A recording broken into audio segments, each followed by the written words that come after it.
Good morning, good afternoon, good evening. I am delighted to welcome you to the launch of the publication on adaptation and climate resilience in schools and education settings. My name is Adriana Valenzuela. I am the Youth Leadership and Education Lead at the Global Center on Adaptation. Today is a day to celebrate. It's a day to celebrate the key action of the schools, teachers, and young people. The Global Center on Adaptation is an international organization that works as a solution broker. We establish partnerships with governments, development banks, non-profit organizations, and youth organizations. We want to accelerate adaptation action.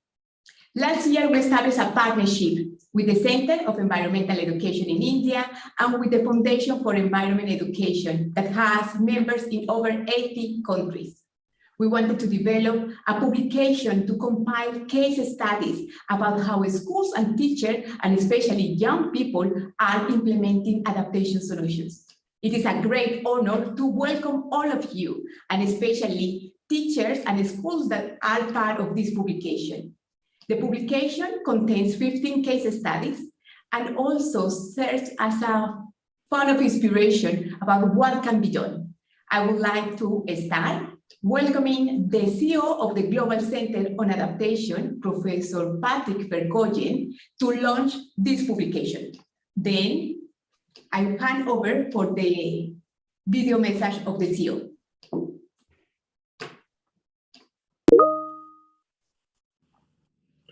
Dear teachers, students, and partners, it is my great pleasure to be launching the publication of our new report, Case Studies on Adaptation and Climate Resilience in Schools and Educational Settings. The latest IPCC report on impacts, adaptation, and vulnerability shows once more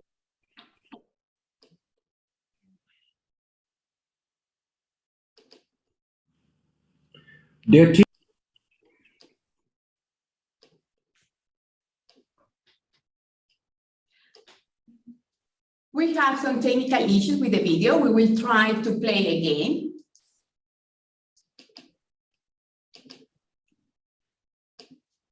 In the meantime, I can see that we have participants from all over the world. We have all the time zones. Welcome to all of you from Turkey, Tanzania, India, Australia, Latin America. Then feel free to share, to include in the chat, where are you from, which organization are you representing? And in the meantime, we are going to play the video of the CEO of the Global Center on Adaptation, Professor Patrick Verkooyen. I think we have some technical issues. Then we will continue and we will return back to his video message. And as I mentioned, the Global Center on Adaptation established this partnership with the Center of Environmental Education in India and the Foundation of Environmental Education with members in over 80 countries. And the Paris Agreement highlights the key role that education plays to really build a climate resilient development and to tackle the climate change challenge. I would like to invite one of the lead authors of this publication, Siri Sid. First of all, thank you for making this publication possible. Siri works at the Center of Environmental Education in India, and I would like to invite you, Siri, to give us a general overview about what is this publication, the case studies that have been compiled, the methodology, but as well, what have been these challenges that when you were preparing the publication were identified. Over to you, Siri. Thank you so much, Adriana. And I was just hoping if someone from the team could put up the slides for me. If not, I can try and share my slides if that's okay. Yes. Okay.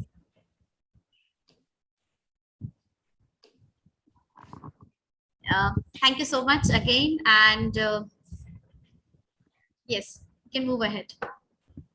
So I work as a program coordinator at the Center for Environment Education, and Adriana has talked about the case study publication, which we will be launching. Sorry for the technical issues, but this is how the case study captures different stories, projects from around the world. There are about 15 case studies which have been documented as part of the publication, and they feature about 11 countries from all over the world. Next, please.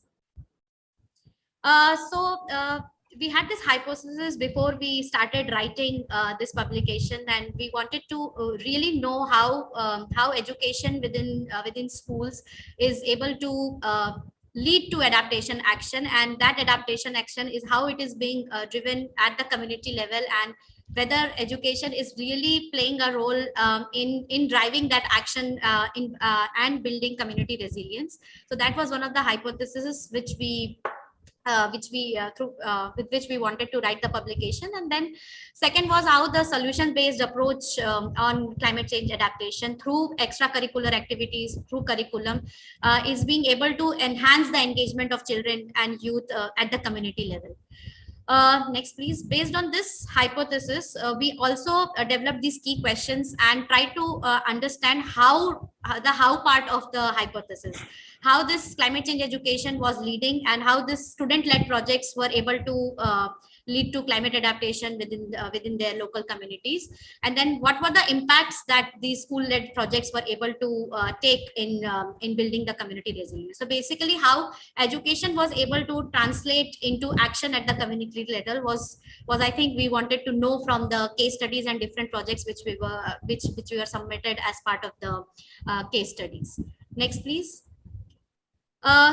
Briefly talking about the methodology which we adopted to come up with the publication was, we announced a global call for case studies back in 2021 in October, I guess, and then we after the announcement, we received in a couple of weeks time, we received about 45 cases from about 14 countries. This was a joint call made by FE, CE, and GCA through all the school networks and teachers and students whom we have been working with.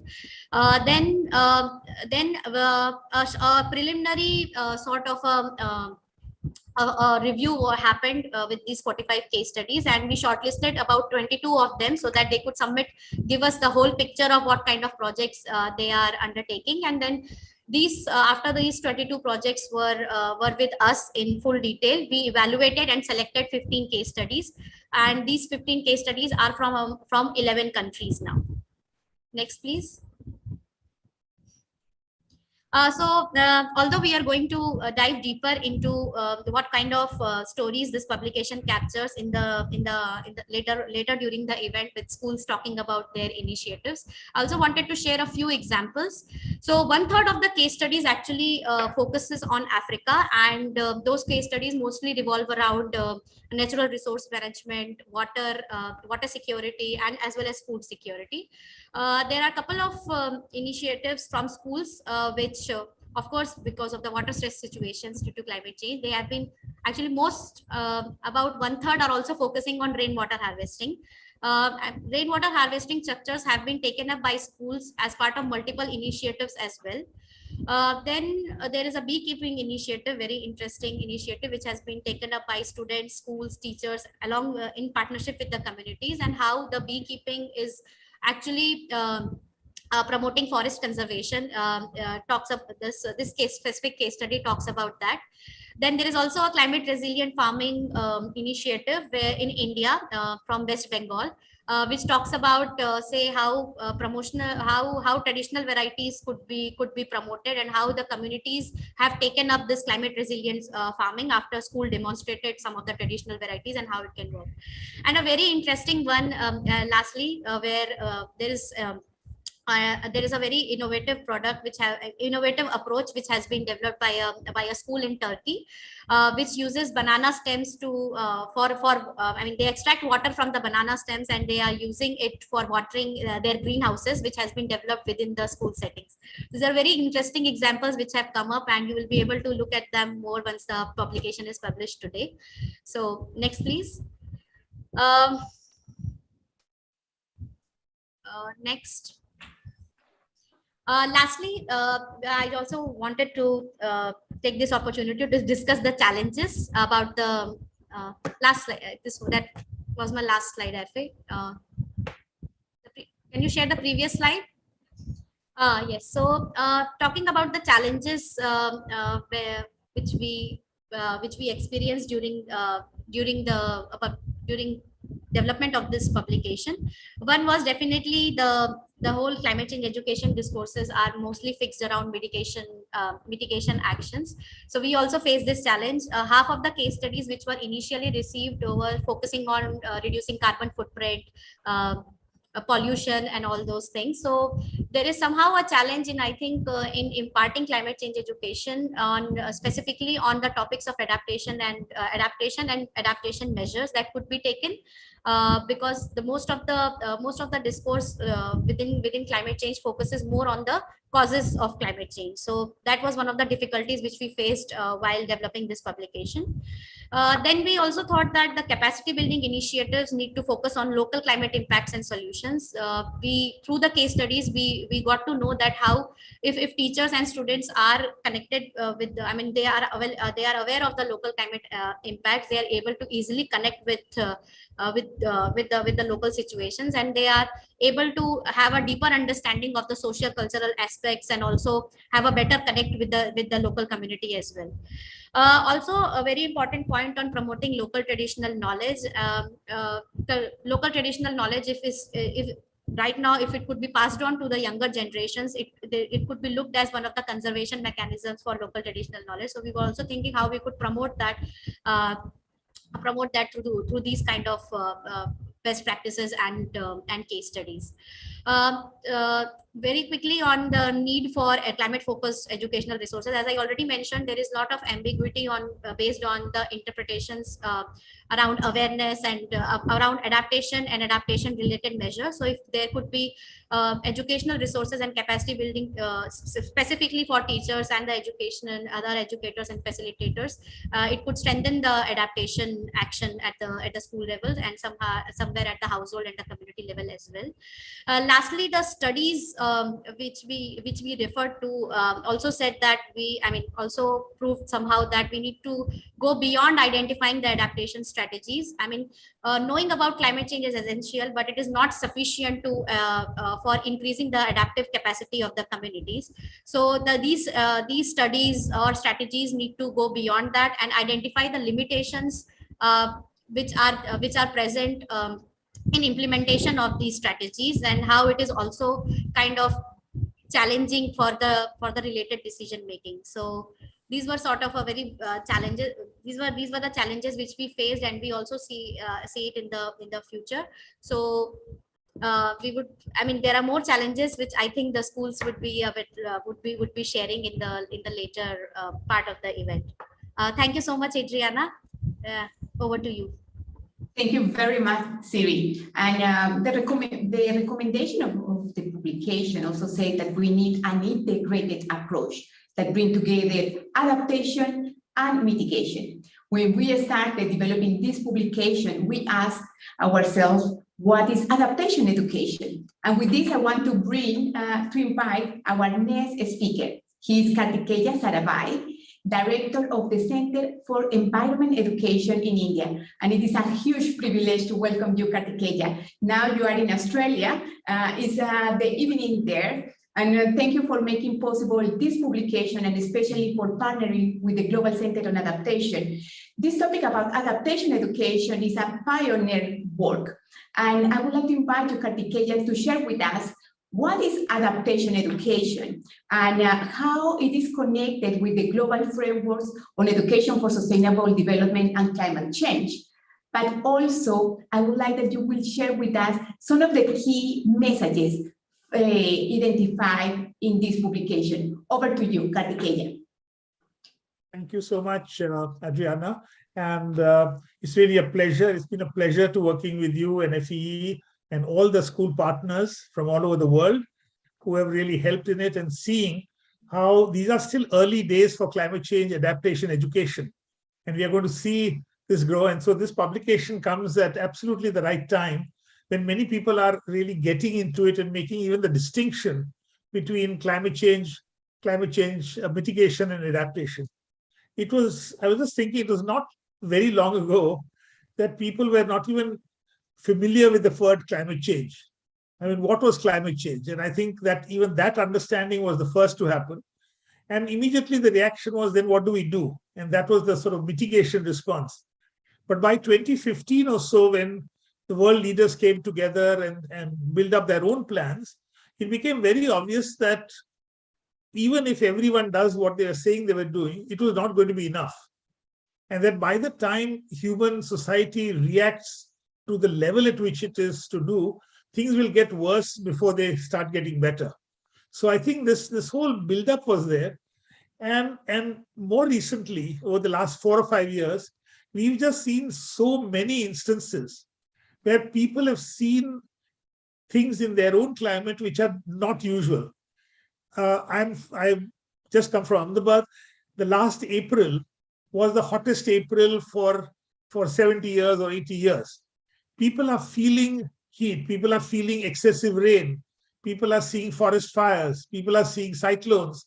So already this thing, and it's become almost, I find even taxi drivers or cab drivers telling me that I think this is surely because of climate change. Now, whether it is scientific or not, I think people are recognizing that they need to do something. Now, there is a fundamental difference between the mitigation education and the adaptation education. The mitigation is something which you do, but you can only have any impact if you do it globally. So we all have to go together and do it. We might save electricity. We might use a different vehicle. We go by bicycle. We might plant some trees for sequestering. But ultimately, you cannot locally see the impact of that. Adaptation, on the other hand, is something which you do see something. It is something which you do at a local level, and it can be as small as a school. For instance, just now I was talking about heat. In Ahmedabad, there is a heat action plan. Every school is supposed to put a heat action plan together. They might paint their roof with a particular type of white paint, which is very reflective. They put some shades, they plant some trees, and they can see 5 degrees less in their own room. Now, that is not something which you can do in a mitigation education sense. So climate change adaptation really has got a very unique educational value also, in the sense that it gets people to act locally, thinking globally, as it said. Now what is happening is that when we pass through that whole decade of education for sustainable development, we want people to go out and take some action. And as you know, Adriana, well, that CEE's own work has been guided by the handprint. And the handprint was positive action for sustainability, which Pramod has also done a lot in order to take this idea forward and promote it. Now, adaptation is one thing where people are actually wanting action. But we must remember that you cannot have climate change adaptation without a deeper understanding of what climate change and its effects are. You have to understand that it is not always the very direct effect. It could be that the monsoon goes in a certain way and your crops are no longer valid. The whole cycle in Africa, in India, in these countries, we are so much dependent on the monsoon. We are so much dependent on the rain cycle and the water cycle. Now we are disturbing some of the fundamental balances in nature, and therefore being understanding the nature is a prerequisite to doing good climate change education. So you're not only through climate change adaptation education understanding climate change and its effect, but you are understanding global cycles and balances and how they affect you locally and what is it that we need to do locally.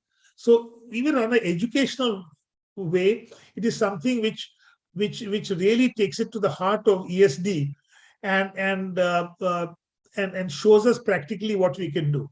Now you ask me what are some of the lessons we are learning from these. And one of the things we find in these wonderful case studies which have come up is that climate change adaptation education makes people work with the communities. We found that the very young were working perhaps independently, but as you go to the middle school, they are working with communities and they are working with traditional knowledge. And these are again values which are very much embedded in Education 2030, in everything that the UN is doing, everything. So they are working with communities and finding the solutions. For instance, there are different types of grains, And the farmers know that if there is a drought here, we will not use this, but we can use something else. Now, these are all adaptation measures. The whole effect of problem solving, finding nature-based solutions is also coming out here. We find examples where people have impacted their homes, and what the children carry the messages, if you like, to the homes and to the things. In Africa, this whole potential of youth, which is mentioned in the report, and the youth action, again, we will call it handprint action, but the whole youth action in what you can do. So I think the climate change adaptation has a separate niche in what it is done. It is logical that it came out after this, because first you need to understand climate change, mitigation, then understand that mitigation is not going to be able to solve it immediately. You will go through a phase, maybe another 20, 30 years, when you will have to face these challenges and you will have to take local action, and we need to be prepared for it, and that we can. And finally, I wanted to say that there has been a lot of reporting that if you talk too much about climate change, that children can actually get depressed. They get depressed. They feel that, look, it's so hopeless for me. I'm a young guy. How can I impact the world? So if they're getting depressed, in climate change adaptation, you don't get depressed. You know that you can do something. That even though the world is not responsible enough, the adults are not responsible enough to solve the problem, we will still be able to do something. In Ahmedabad, we'll do something about the heat. In somewhere else, we'll do something about that problem. But that we can do something. So I think that the time is right, Adriana, to really look at this one and come out with this publication, come out with even more inspiring stories. And learn from the various schools, 15 case studies here, so that climate change adaptation is in all schools all over the world. Thank you, Adriana. Thank you, Kartikeya. And once again, thank you for your leadership and your commitment. You are one of the global leaders that are pushing the topic of education since the 70s. It's really an honor to work with you, and we look forward to continue developing solutions, because GCA is a solution broker.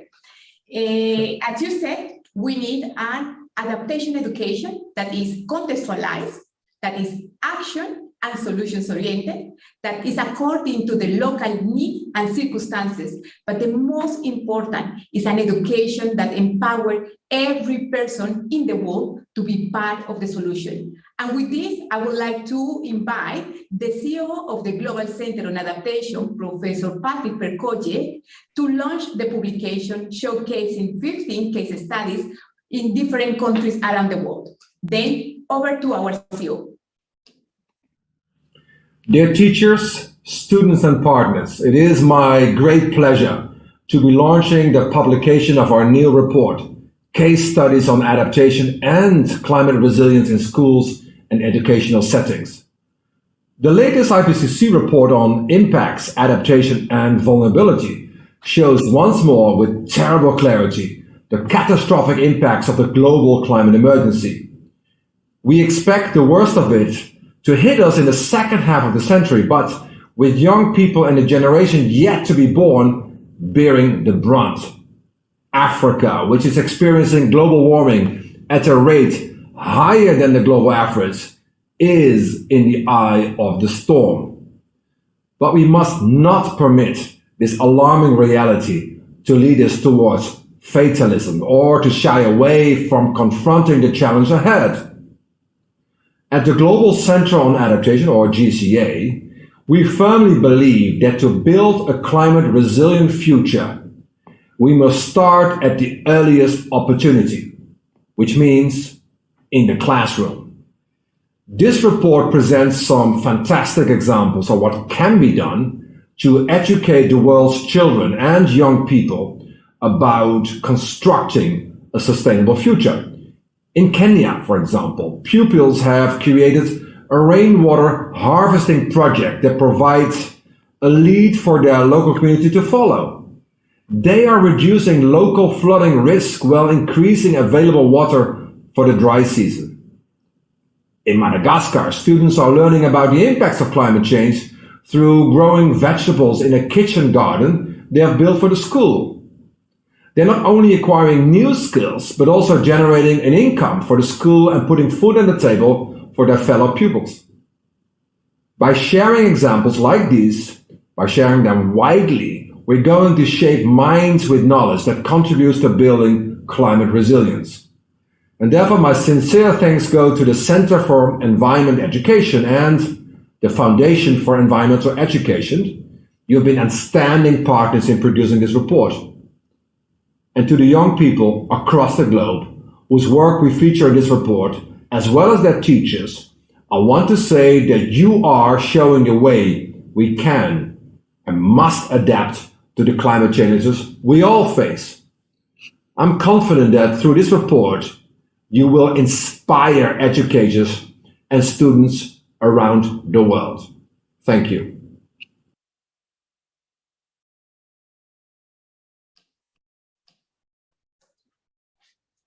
The publication that had been just launched by the CEO of the Global Center on Adaptation is available on the GCA website.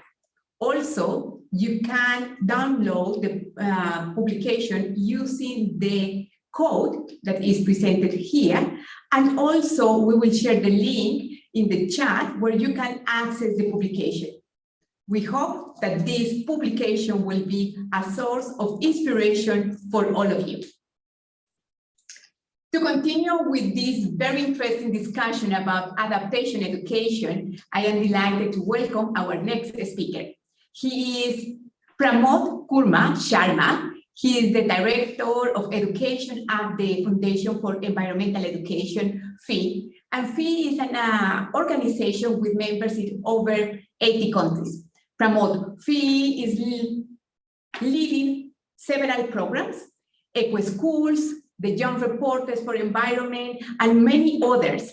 And you have a lot of experience working directly with national coordinators that have networks in schools in many countries. And I would like to invite you to share with us, what do you think is the role of education, and especially schools, in promoting adaptation solutions? And second, what do you think is needed to move this agenda forward? Over to you, Pramod.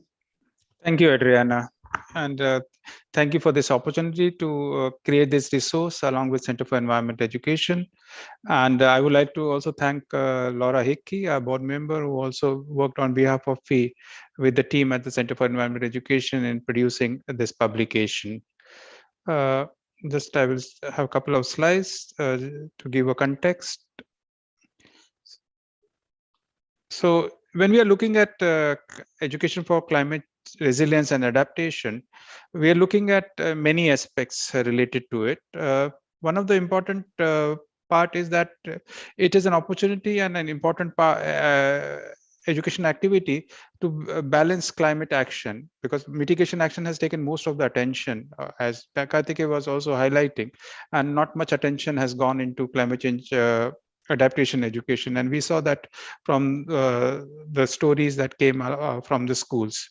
And then raising awareness on the need of resilience and adaptation, which is local, and the impacts can be seen, and they are there and will continue for many decades. And we need to make those changes in our lifestyle and the way we live in those places which are being impacted, especially the vulnerable communities around the world.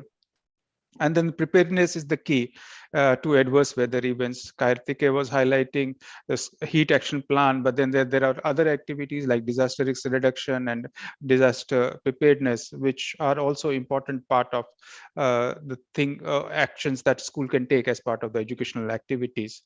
And then fourth, which is often under-recognized or not attention is not paid to that extent, is the education for peace, because of this, which is also an adaptation action, that the refugee and migrant crisis is there, and a lot of people are moving from one part of the world within the country or within the continents. And then that is leading to a lot of stress and tension, and education for climate adaptation need to also see that how they bring the education for peace within their classrooms, so that the children understand why it is happening and what are the causes, and they show empathy, and that brings to the point that it is an opportunity for global citizenship education, because the challenges are different, the impacts are different, and we can easily connect those two aspects of how my lifestyle is impacting a different part of the world, and understand this problem in a holistic way, as a connected way.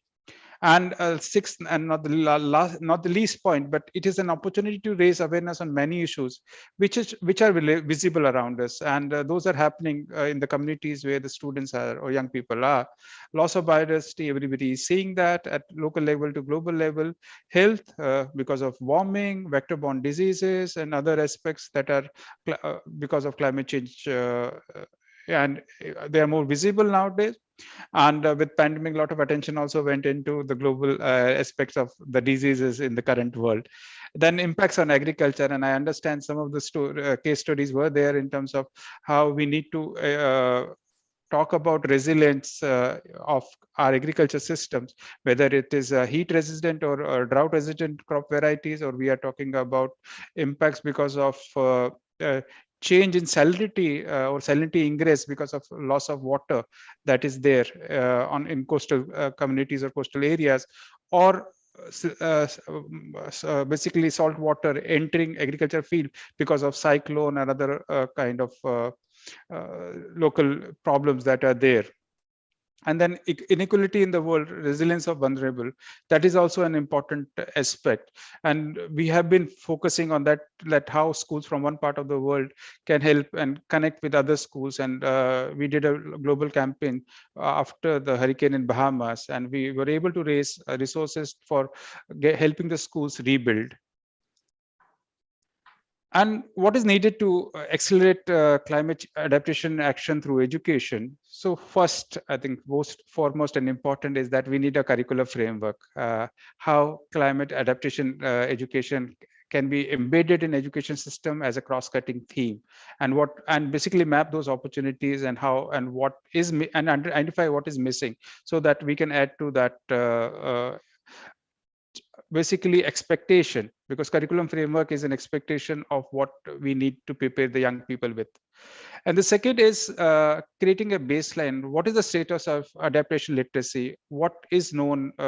What teachers are aware of? What students or young people are aware of? And knowing that will also help us identify the gap and put our resources, often scarce resources, into things that needs immediate attention or action.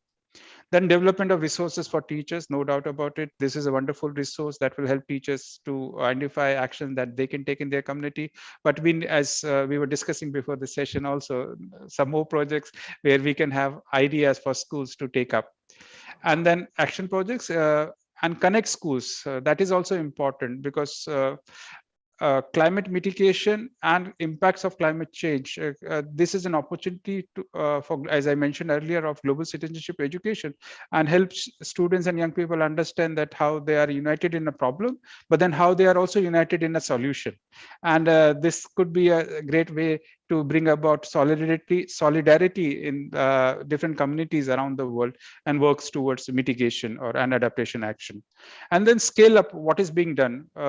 And a program, mostly in a program mode, not in project mode, because then that's one challenge that we have, that schools are looking for the next action or but then the problem has not gone, and we need to build resilience and do the things in a better way and a better scale again and again. Thank you, and I will be happy to take any questions that are there. Thank you very much, Pramod. And I think we will have a time after all the presentations for questions. But what you have indicated is important, especially what you said, united in adaptation solutions. And I think we need to mobilize these partnerships at all levels, locally, nationally, and internationally, to really accelerate adaptation action. And now we are going to move to hear from the case studies that have been identified. We have 4 speakers. We have presented from Tanzania, Seychelles, Belgium, and India. I want to mention that the publication, if you have not downloaded the publication yet, please, you are welcome to check the GCA website And also you can download the publication using this code. And as well, the link with the publication is available in our chat.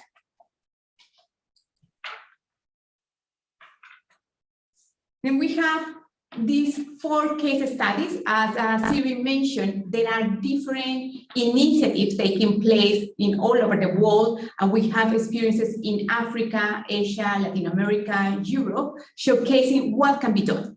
We have 4 extraordinary speakers. They are leading and coordinating this initiative at the national and local level. And I want to start with our speaker from Tanzania.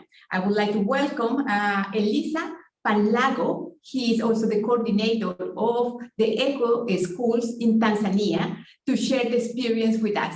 Elisa, thank you for contributing to this publication, but especially to promoting these solutions in the schools. You are welcome to share with us your experience. Over to you, Elisa. Thank you so much. I will talk about the big forest in Baudelaire. That was the project which was presented. And this initiative started after the school from Tanzania, that is Kanga Hill Secondary School students, teachers, and adjacent communities had done the environmental assessment. And they discovered that there were challenges, including biodiversity loss, water scarcity, low income, and unsustainable use of forests.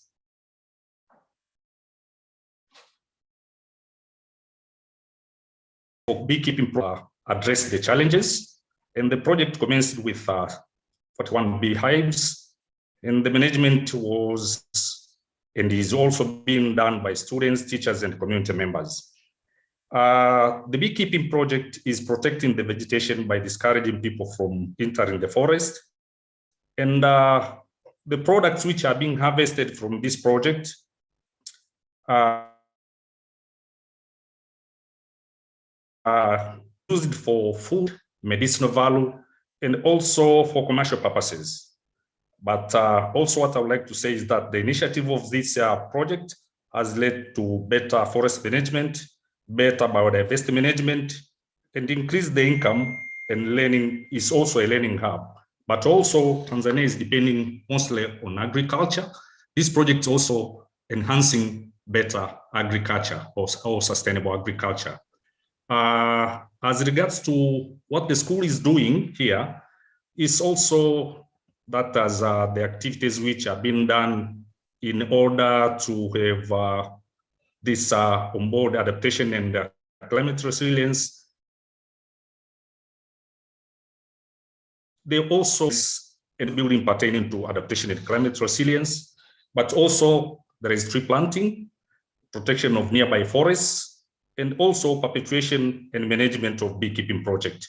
So expecting that the project is going to continue and be sustainable. However, we have some few challenges pertaining to or which have been met during the implementation of this project. Some of them include resources to upscale the project. We'd like the project to be upscaled, and adequate capacity of personnel managing the project. But we don't have many challenges, but these challenges are there, and we have some lessons learned from this project. The project can improve the agricultural sector in Tanzania and elsewhere, but so many people or persons would like to perpetuate this project once empowered. And we advise that most of the teachers, or if possible, all teachers, to have their schools doing this project so that they can improve our planet. Thank you so much. Thank you very much, Elisa. And what you have highlighted is the interconnection about nature-based solutions, also creating locally led solutions involving the community, but also the connection with creating jobs and opportunities for young people. Thank you very much. And now I would like to invite our next speaker. We are going to here the experience in India. I am very glad to invite Padma Jyoti from India to share with us the experience. I know that you are working with the schools, and it's a network of the schools, and there are schools in over 200 places. I would like to invite you to share with us the experience, the challenges that you have faced, but also what activities have you implemented and these recommendations. Over to you. Thank you, Adriana. Thank you, esteemed members from the CEE, the GCA, and the FEE, all my members from all over the world. A good namaste from India. I belong to this school called the Delhi Public Schools. We live in the south of India. Can we go to the next slide, Hasti?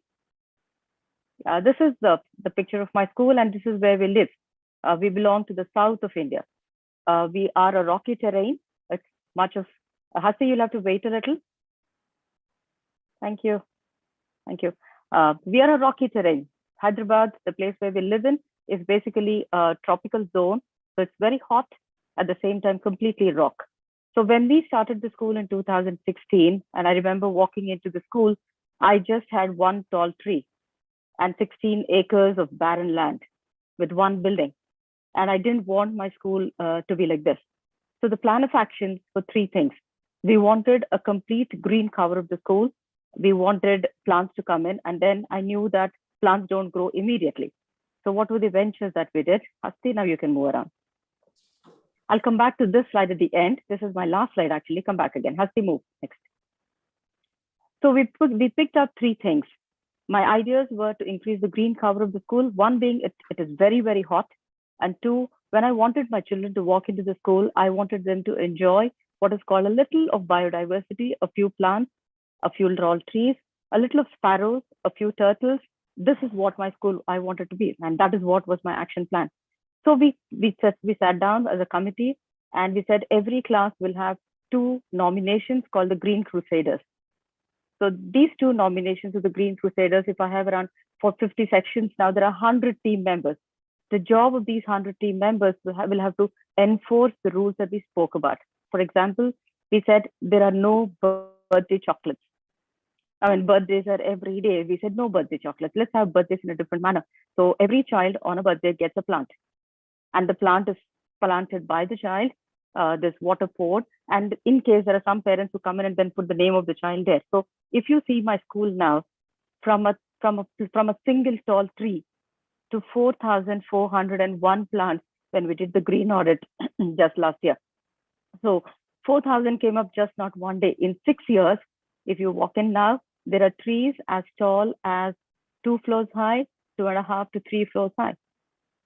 So one of my major implementations, as Mr. Karthikeya was saying, is I don't want to do big things, but I want my children as young as a pre-primary child, as a 10-year-old, as a 15-year-old, to understand that he is also contributing to global changing and climate adaptation.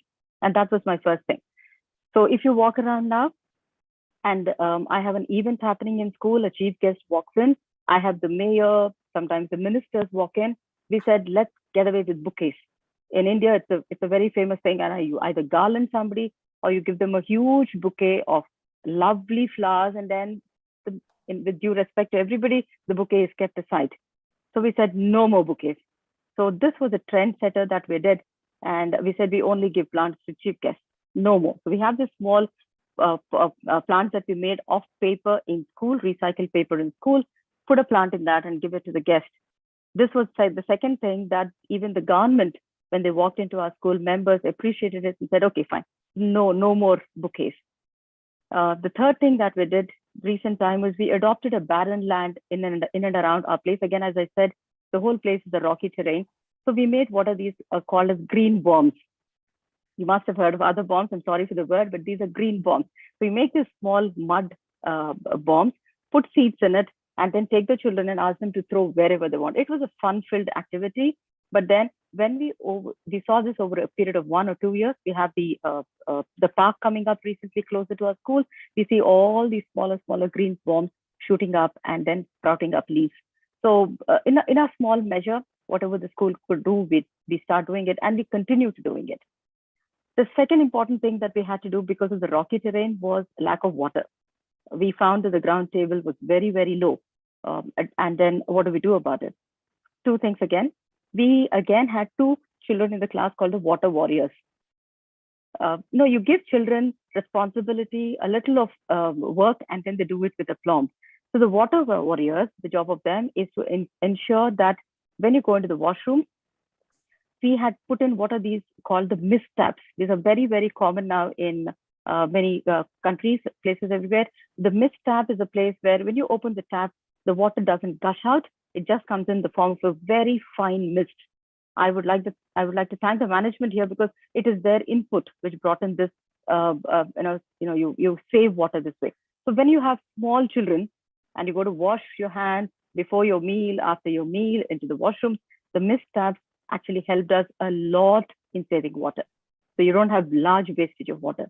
And of course, the water harvesting pits, we have 3 water harvesting pits in school now, intentionally made up deliberately for ensuring that the water car in the school is maintained. We also did another thing. I told my children that you have to 5 child, you adopt either a plant or you adopt a particular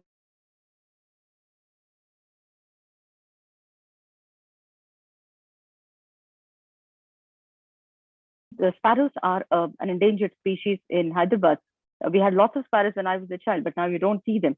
So we adopted the Save the Sparrow campaign. So what came out is we made up these small tree houses, a small sparrow house kind of thing, very easy to make, just 2 cardboard, a small one and a small pigeonhole kind of for the sparrow to fit in and move out. We put them in places where the sparrows can walk in. I have under the cellar, in the first floor where the children walk in and places like that. And now you see sparrows coming into my classrooms.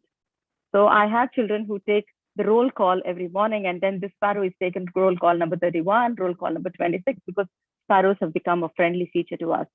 So this is how we started adopting. I'm not saying that we are doing great things, but I want my children to be aware that they are participant in something called the Global Adaptation Programs. And with this came parents, and with this came my community. Because whatever we do is being recognized by the community. We have the Haritaharam Award, which is called the Plantation Award given by the government of Telangana, Hyderabad. And the school has been nominated thrice for that. So that is a good recommendation as far as what we were doing. Hasi, can you move forward?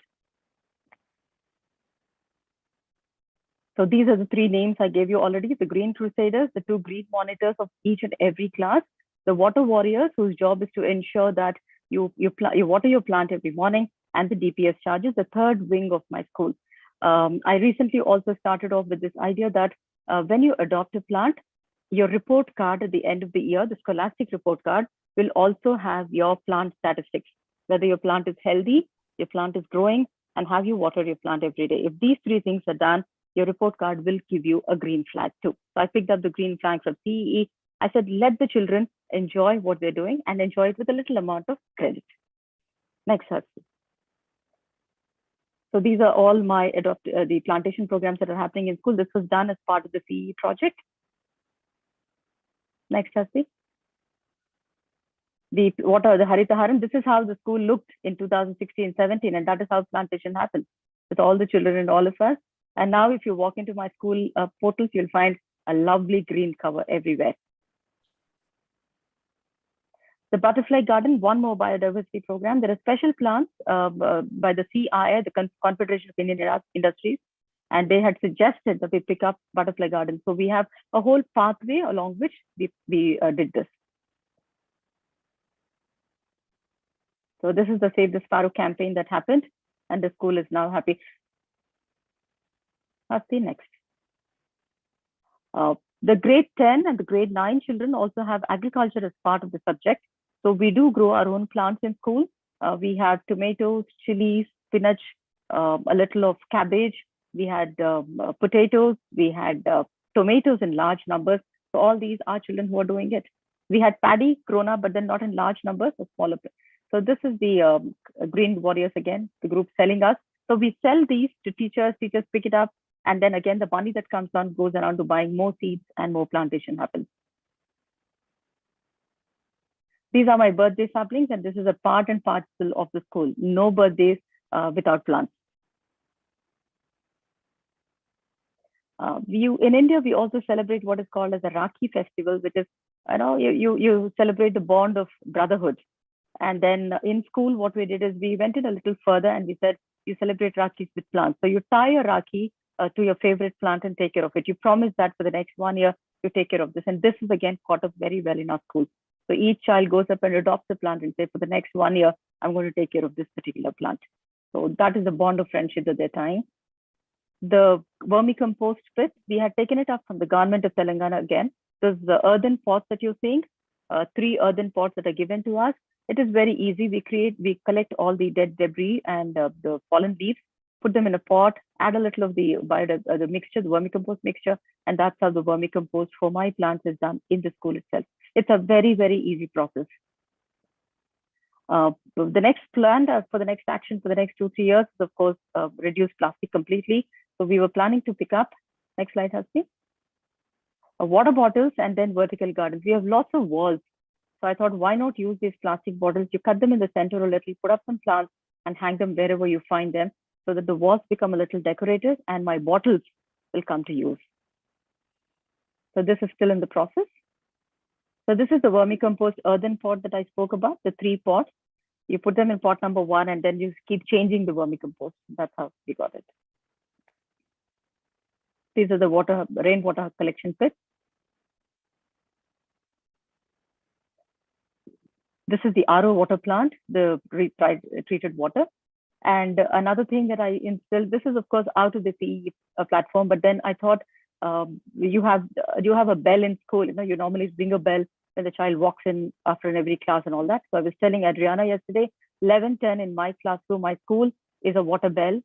We ring the bell and everybody has to drink water. This is compulsory. Now it's become a norm that wherever you are, the child stands anywhere on the ground, 11:10, you pick up a water bottle and drink. Of course, hydrating yourself, but at the same time, ensuring that it is done properly. Drip irrigation in a small measure. We started now with 4,000 plants. Watering them is becoming a big time problem. So we have asked the government of Telangana to help us out. But then otherwise, in our own small measure, we put up a few pipes for drip irrigation and then helping these plants to grow. Thanks to the management we have these solar panels installed again very recently in our schools. This is all a very new norm. And these are the tall plants, if you see them.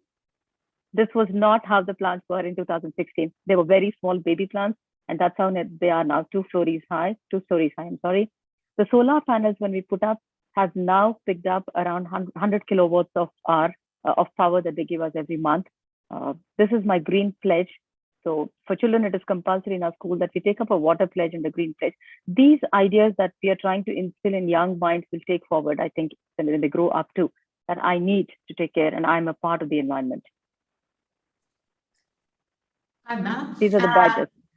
As we are running a bit out of time, I will sure, thank you, Adriana.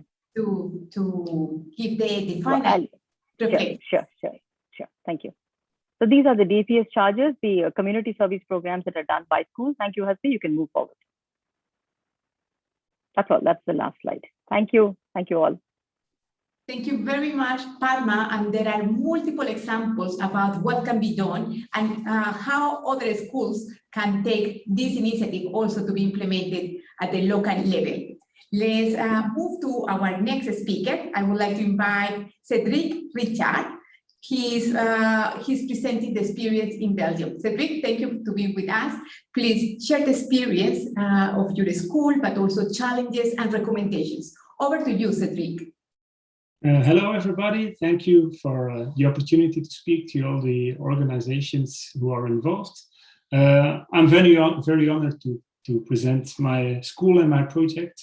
In fact, I'm a teacher in St. Paul's Primary School, Kortrijk in Belgium. It's a small country in Western Europe. You can move on to the next slide, please. And we had massive challenges. Belgium, Flanders is one of the driest regions in Europe. We have over 500 children paying. And we wanted to change our school ground, which was a flat land of concrete, 4,000 square meters. And we did all kinds of projects in the classes on heat stress and air quality. We had problems on the water infiltration. So we were started to think in 2016 on how to solve that and how to create a place where we can bring nature into the school ground and to learn our children about their environments. Because if we want our children to take care of the environment, they need to understand it and they need to learn about it. So we started a fantastic project with our children and with the parents on the school to improve our school grounds and to see it as a place to improve heat stress, air quality, all of those things. You can move on to the next slide, please. So what did we do? We have installed over 150,000 liters of capacity on collecting rainwater on the grounds, so that for now, when it's raining, we collect all the water that falls on the roofs and we reuse it. And when it's raining on the school ground, the rain infiltrates on the soil itself. So where before it used to go to the sewage system of the city, now it infiltrates in the soil, and that means that we can give a little bit of help to improving the ground tables of water. Next to that, we have created a green school ground where trees and shrubs have their place, and where we teach our children on how these trees and shrubs should be taken care of. And we did all kinds of action on outdoor play and learning. So we now have vegetable garden, we have beehives on the ground, we have weather stations, we have wildlife cameras in bird boxes, we have chickens on the ground, and our children take care of that. Because we know that if we want the children to take care of their environment, they have to be very close to it. You can move on to the next slide, please. And now it looks like that. It used to be a concrete ground where nothing was, only football fields. And now we see that the kids are playing in the sand with little stones in the green, and that they are so happy because we have reduced bullying, we have improved their well-being, and we see that it is now a place where they are really proud of, and where our job as a teacher has become much easier. Since the children are playing in a nice environment where they can play every game they want, and where we as a teacher can work outdoors, it has given us a kind of mental rest or mental peace. And the fact that we know that we are helping the environment and that we have done our little push in making a change in climate adaptation and mitigation, it makes us really proud as a school team. You can move on to the next slide. These are some overview pictures. So we have still some sport fields, and we still have locations for outdoor learning and where we can do all the things we want to do, but everything is like surrounded with green and local plants and trees, and we see them growing, and we use all kinds of actions to bring it into the classroom. And it's a wonderful place for our children to play and to learn. The little blonde guy is in fact my son. So if you want to make a change and you can improve the environment for your own children, that's also and always a good motivation. You can move on to the next slide, please, because this is very important. We are guiding other schools now in Belgium to change their grounds. I think we're helping already 20 schools now, and it's always come to the same questions: how will we take care of it? Will our children not become dirty? Will our classrooms not become dirty? And these are the challenges, I think, which are global. That we need to see those challenges as like practical challenges that you can face and that you can solve. But the fact is that when children grow up in green and healthy environments, that they will become green and healthy adults, and that is so important. So it's really a challenge that can be overcome. You need the money, you need the passion, you need some fire starters, but you can make a change if you want to. You can go on to the next slide, because I want to say thank you. And you can find our story on the website Klimaatspeelplaats. It's in Dutch. I will bring it in the chat. It's in fact in English, and we give lessons and tips to every school all over the world to make a change on their grounds. So we try to be that kind of inspiration. Thank you. Thank you very much, Cedric. And we look forward to learning from all of you about what can be done. I would like to invite our next speaker, Janet Laure. She is from Seychelles, and also she is a champion mobilizing adaptation solutions, and especially mobilizing schools as part of the response. Over to you, Janet. Okay, thank you. Happy I made it. I got lost on a nature trail this morning with about 30 students, and we managed to get back on time. So climate change education is quite strong in the country, as we are a small island in Seychelles. And we have noticed there's a change in the rain pattern in the country, and it affects our water resources. So we're getting a long drier season, difficult to get water. In fact, right now there are water restrictions in some parts of the islands already. We have a lot of desalination plant to assist us, because with the river, with the small rivers that we have, it won't be able to cater for everyone. So, and this was affecting our school program. We have the eco school program, and we have lots of gardens. We have medicinal gardens, they have vegetable gardens, they have recreational gardens. So there's a lot of gardens, and we noticed that this was affecting our eco school program, because all schools in the country is compulsory to be an eco school, the government school, a public school. But I went on an overseas mission in 2008, 2009 in Japan. And when we went to Kyoto for school visit, we noticed that schools there had rainwater harvesting.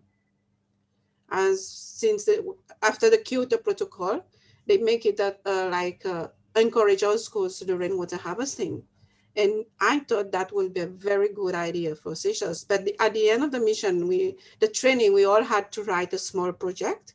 And my project was to adapt a program in Seychelles to see how it can help us with all the problems we were having of the impact of climate change on our water resources, and how this can help our program. So when I came back, there was a project from one of the UN organizations, I don't remember, and someone was thinking of what can we do? And I showed them the project that I wrote in Japan, and they had a funding for a small pilot project in one of the schools. So we chose one of the schools which were being affected by that, because we have to get the truck to bring, during the dry season, sometimes to bring water to the school. So we did a small pilot project. The importance of a small pilot project was to gather data. What would be the benefit? How much water we can collect over the year? What would be the benefit to the school? So that I can then use the data to write a bigger project when I do have the opportunity.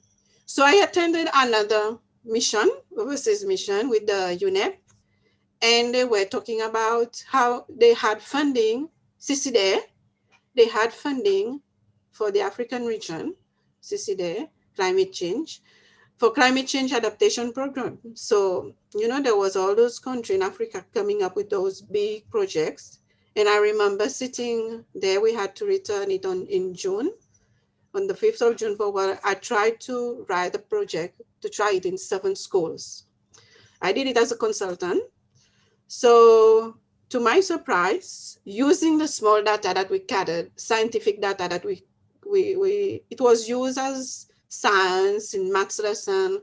So it was also done in the curriculum. So we had some very good small data from the kids, which they presented, and we managed to write a project, and it was accepted. So we had funding to do it in 7 new schools. So this is where we started. And for that, I also add education. It was important for us there was a lack of climate change education in our schools. Some teachers at this time, during 2008, they didn't know much, 2009, about climate change. So there was a lot of training for teachers about different topics, not only on water, but also impact on marine as a small island. So we had a lot of training. We went to schools to have session with teachers so that they won't see a tank out there and thought, oh, we're just collecting water. They need to know why we are collecting water. So we trained teachers, we went to schools, and all the schools had to integrate the projects in their science, maths, language. And we also did a lot of exhibition because we had a lot of writing, creative writing, we had a lot of science. So students started to write. We have every 2 years in Seychelles, the science fair competition. And I introduced, as part of the science fair, I also introduced an award for best environment projects. So all the schools were competing and bringing in all what they're finding about the school rainwater harvesting. And we realized it was benefiting a lot. We went to a lot of national fair, national exhibition in Seychelles. And then we have started to have a lot of calls from parents now, from the community. But it was too much work on us. So we work with an NGO, Seychelles for Sustainability. Then they took over the part for community, for homes. But the schools were used as learning centers. So they had the workshop at school so that they would see how the students install it. And in some places, it is the students who learn it at school, how we install it. They try to do it in the community. So, and now a lot of our schools have rainwater harvesting because as part of my work, I try to save a little money on our budget every year. To put it in 2 more schools. But we were very lucky this year. I had one Airtel. It's the telephone. I'm sure we have it in India.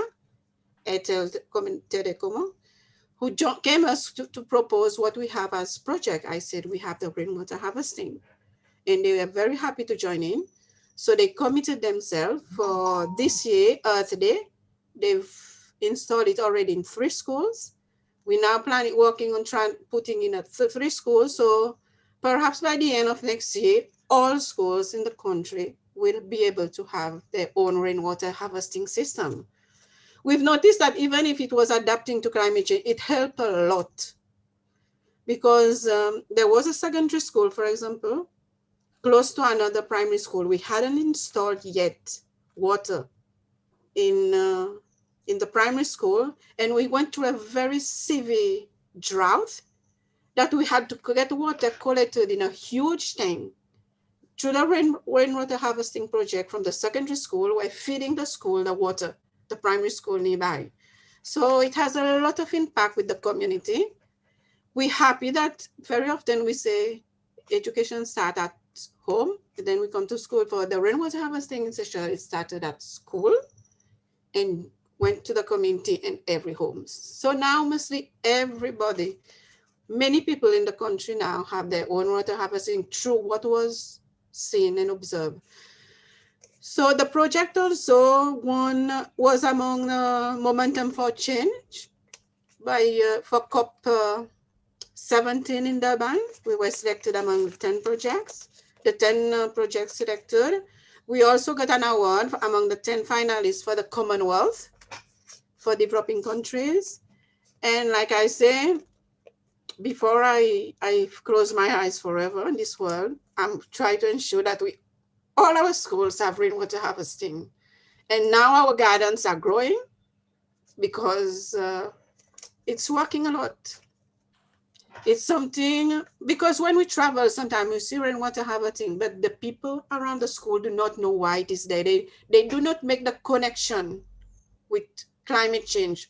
So the rainwater harvesting in Seychelles, everybody understand that it has to do with adaptation with climate change. We are a small island.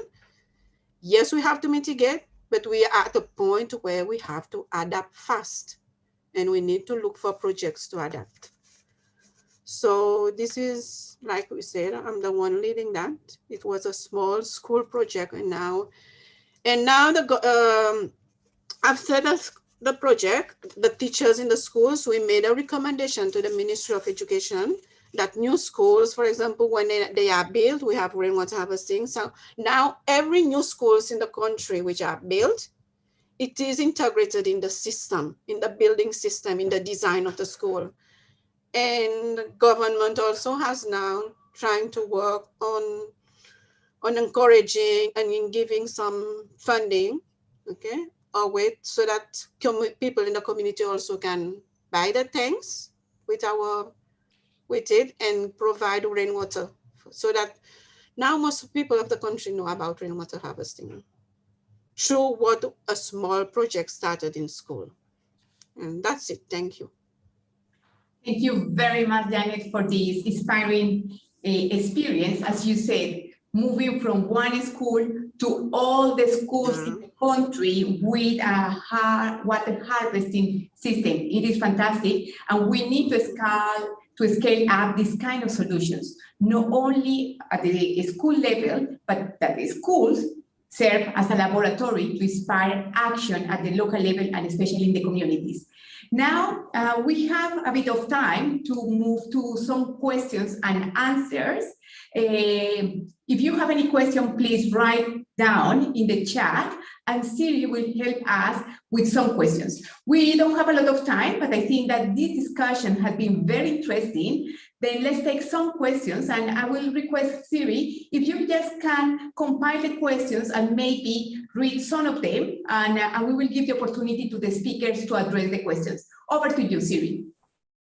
Thank you so much, Adriana. We have a couple of interesting questions in the chat box, and I would like to start with Janet because she just finished her presentation. So there's one question about from Judith asking about if there are any resources or website where they could learn more about this inspiring project. Yes, we do have some information. Like I'm trying to write right now in the comments. We have posters, we have videos, we have leaflets which we can share. But I would also like you, all the speakers who work with school, any school there in your school who wants to network with one of our eco school, please get into contact with me. We have a teacher who is a teacher in all our schools who represent environment education, so that you can connect with them and you can like network for the eco school program. Thank you so much. Yeah. I will recommend that as we are running a bit of time, that you read all the questions indicating for the speaker, and if there are questions that could be addressed for any of the speaker, and after that we give the floor to the speakers. Sure, so I'll do like that. So there's another question from Judith about the school from India. That's for Miss Padma Jyoti. I'd like to learn more on how that school in India managed to cover costs for water harvesting systems and solar panels, and how that can be replicated in public schools in Tanzania, especially in those resources constrained public schools. So I think it's about the financial resources and challenges which one of the challenges which schools face in implementing such adaptation projects. Then there is a question for Cedric.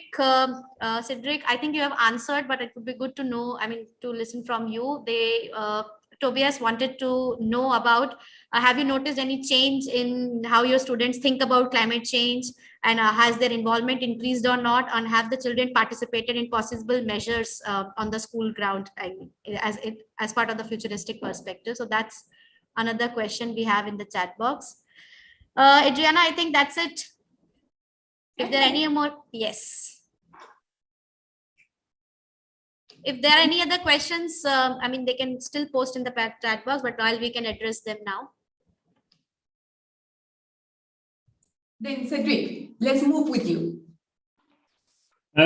Well, in fact, it's very important when you change your ground or when you want to make an impact on your school that you involve everybody. So that means involving your children, involving teachers, involving parents. So that was what we did. We asked our children, how would you like to play and learn outdoors? And when a project is running for 6 years, the children, they go through to other schools, of course, but you need to have that same impact running, and it's great to see now that our children have become ambassadors for cleaning school grounds. So it happens sometimes that we have journalists or press coming over to shoot a video, and we always let them talk about their ground, and you can feel the proudness on what we have created together. But also as a teacher, it is my job to teach. So we use programs like Eco Schools, which Mr. Pramod has talked about, to enhance knowledge, but also to bring that connection to their environment. So in fact, we are working really hard to improve the knowledge for the children on climate adaptation and on climate change. And we use SDGs, we use the Eco Schools program. There are so many programs that you can implement. So that's in fact my job in school, and it's never ending, but it's fun. Thank you. And now let's move with the question about funding, mobilizing funding for this school initiative. I think that any of the speakers that would like to address this question. Well, on my side, for example, we do a lot of publication. For example, the rainwater harvesting day, we do a lot of publication. We go on TV. Sometimes we use the social media. So we see a lot of interest from small businesses to join us and support the project. They need to know what's going on. So this, I would advise you to try as much as possible to advertise your project, and especially the benefits of it. For example, like I said, this year, a big telecommunication, we have two main ones. One of them, Airtel, is join us to fund all the others of the schools. So it will a lot of advertising your projects. My experience. Fantastic. Then now we are coming to the end of this very inspiring webinar and the launch of the publication on adaptation and climate resilience in school and education settings. Before that we finalize, I would like to invite each one of the speakers to very briefly, in 30 seconds or less, give us your takeaway. And I would like to start with Kartikeya. What is your takeaway from this webinar, but also from the experience of the publication? Over to you, Kartikeya. Am I unmuted? Can you hear me? Perfectly. Yeah, I think what is wonderful, even in the questions, is the people wanting to learn from each other and to share. And what is happening is that while we might be talking about different continents and different schools, there is something very, very inherent in the way you have to deal with school issues. And I think this connection which this publication has brought about and people want to continue is, I think, it's great takeaway that I think we do need to create forums where adaptation action can be shared, and not only shared in a general conceptual way, but people want to know the nitty-gritty of how you did something. You know, it's like a cookbook that you don't want to know just generally, but you want to know how much salt to put in it. You know, so you want to know the specifics about how to fundraise, how to do this, how do you educate, how do you connect it. And I think, therefore, Adriana, together, we could create forums for sharing particular types of projects. We could have meetings where a lot of schools will, I think, be interested in getting to see projects at that level, and we could look at a scheme where we see the projects and how we document it. So I think there is a huge scope of that. Thank you very much, Kartikeya. Pramod, what is your takeaway? Thank you, Adriana. A lot of interesting examples. I didn't mention, but as part of the Gaia 2030, which you can see in my background, climate adaptation education is one of the areas that we are focusing on.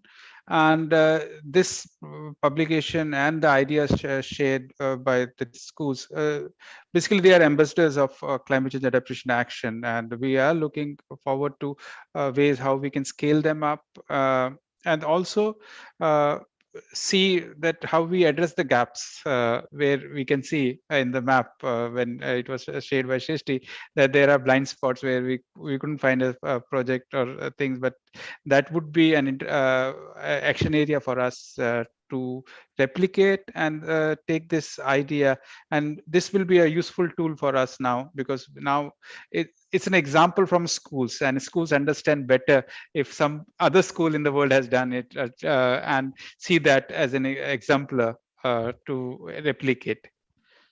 Thank you very much, Pramod. This peer-to-peer learning is fundamental, and maybe a platform could be these forums. Siri, what is your takeaway?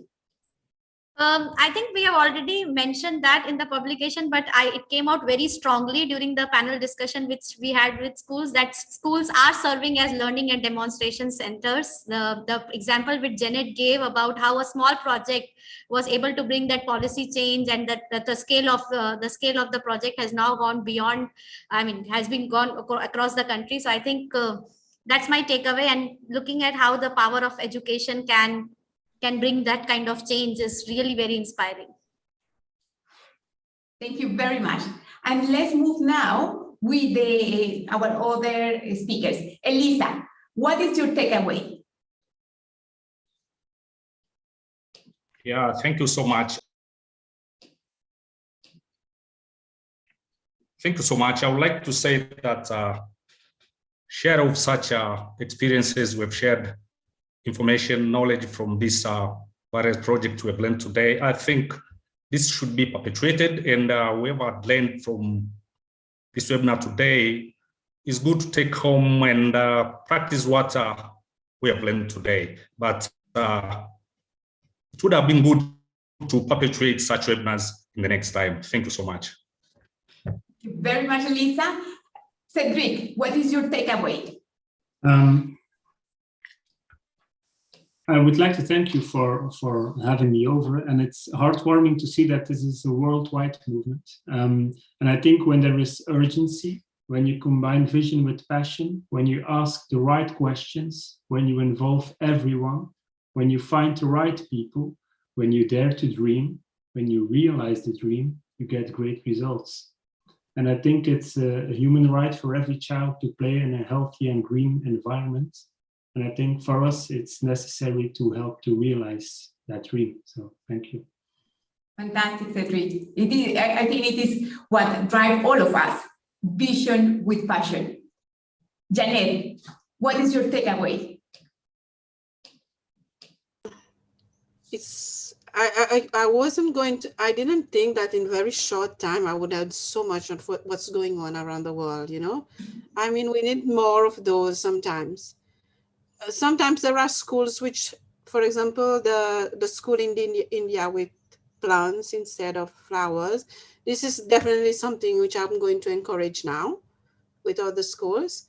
There's a lot of interesting things going on, and we are all in our little corners doing it, do not realize the impact it could have on someone else in other part of the world. If there will be organization who will be willing to try and do more of those networking like we've done today, I think we will encourage and we will learn from each other, because I've learned something from every one of you today. And thank you for giving us the opportunity to do so.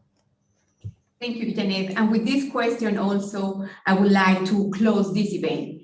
The Global Center on Adaptation is an international organization that works as a solution broker, and our mission is to establish partnership with different organizations to accelerate adaptation, action, and adaptation solutions. I want to thank all of you, especially our partners, CE and FE. Thank you, Pramod, Kartikeya, Siri, and your big teams, because it has been a journey to put together not only the publication, but identifying the challenges, mobilizing schools, bringing together teachers, highlighting the role of students. It is also a special day to make a recognition to the teachers, schools, and young people.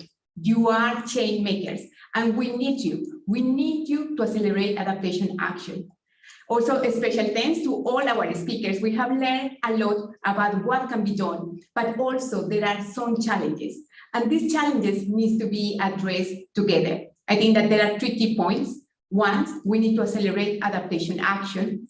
Second, we need to mobilize funding for education and adaptation, and the best way is to establish partnerships. I am glad to share with you that the Global Center on Adaptation will be continue working with partners and with all of you to mobilize adaptation education. Then thank you very much to all of you, and very soon you will continue receiving news about what will happen next. Thank you very much, and I encourage you to download the publication, to check what good practices are available, and also to be part of this global movement to promote adaptation solutions. Thank you very much to all of you. Thank you. Thank you. Adriana. Thank you, all the schools. And we had nearly 70 plus participants. And many people registered from all over the world. This webinar has been live streamed using the GCA social media challenge. It's available on YouTube, and we have many registrations. Then we will continue working on that and making knowledge available to everyone. Thank you, everyone. Thank you. Thank you, sir.